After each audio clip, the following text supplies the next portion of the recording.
Hey guys, thank you for tuning into my channel. Today we're bringing you a segment on attitude towards Chinese Canadians and how they have changed from the past to today. We've got Timmy here, who is 14 years old. He's Canadian Chinese, and we are going to interview him first and then his grandfather just to get an idea of the discrimination they faced during their times. Hi Timmy, thank you for joining us. I want to start off by asking, how is it for you today being a Chinese descent living in Canada? Well, obviously it's much better conditions now than what it used to be. I feel like I'm part of the community. I have friends of like all culture, but here and there I do experience racism. I get called names. People use stereotypes, try to bully me. Timmy, can you elaborate a little bit on the stereotypes or the bullying you experience? I've been called names, racial slurs. I've been told I don't belong here, to go back to China. And these are people often that are older than me, and they probably view us like how they did during my grandfather's times, rather than people that are my age that don't have the same mindset. Okay, so you experience racism, but generally from the older population, older white people versus the younger crowd. That's interesting. Yeah, that's right.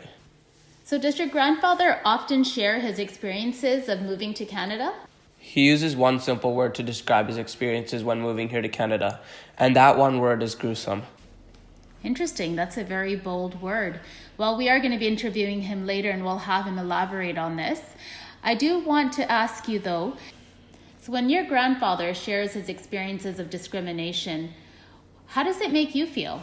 Well, obviously it hurts to hear about and learn about at school how him and other immigrants were treated like they don't belong here, even after leaving his family back at home to try to escape poverty, to find a better living here, but still treated differently and inhumanely.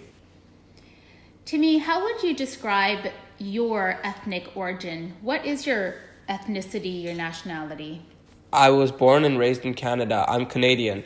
That's the only nationality and ethnic origin I'm linked with.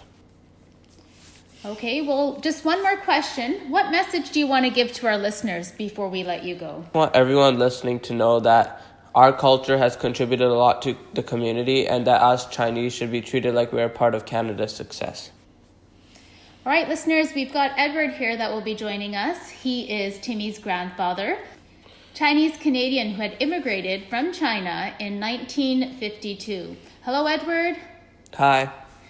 So tell me a little bit about yourself. What happened when you first entered Canada? Well, I arrived just a few years after the Chinese Exclusion Act was banned, but there is still judgment and rejection to us Chinese people by the white settlers. I was often beaten, rejected, and excluded on all opportunities Canada had to offer.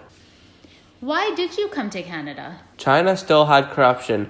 I didn't have enough money and there weren't enough resources for my family. So Canada was my escape, a chance to start a new life. I had come to join my father as well, who had helped build the railroad, but he had passed away a few years after I arrived. And his experiences during his time were far worse than mine. Edward, would you say that things are different today in Canada from the time when you first arrived regarding racism? Today there's many more good people to defend, whereas before, when I first arrived, there was no one. Everyone is against us. What kind of racism did you experience? As I mentioned earlier, I had been called names. There were personal attacks on us and our homes, but it was also extremely hard for me to get a job.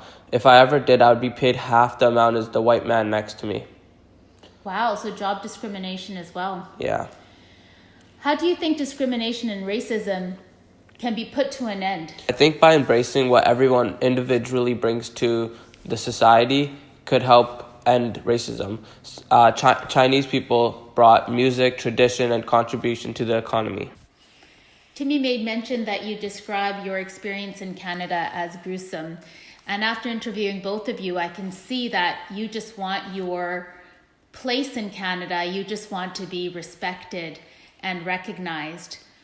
Would you say that people's attitudes towards Chinese Canadians has changed enough, or do you think there's still room for improvement? Well, Canada's great at There's obviously still discrimination and racism, but I feel that Canada has done a great job in accepting other cultures, and I think we just need to keep on doing that and improving and accepting each other's differences.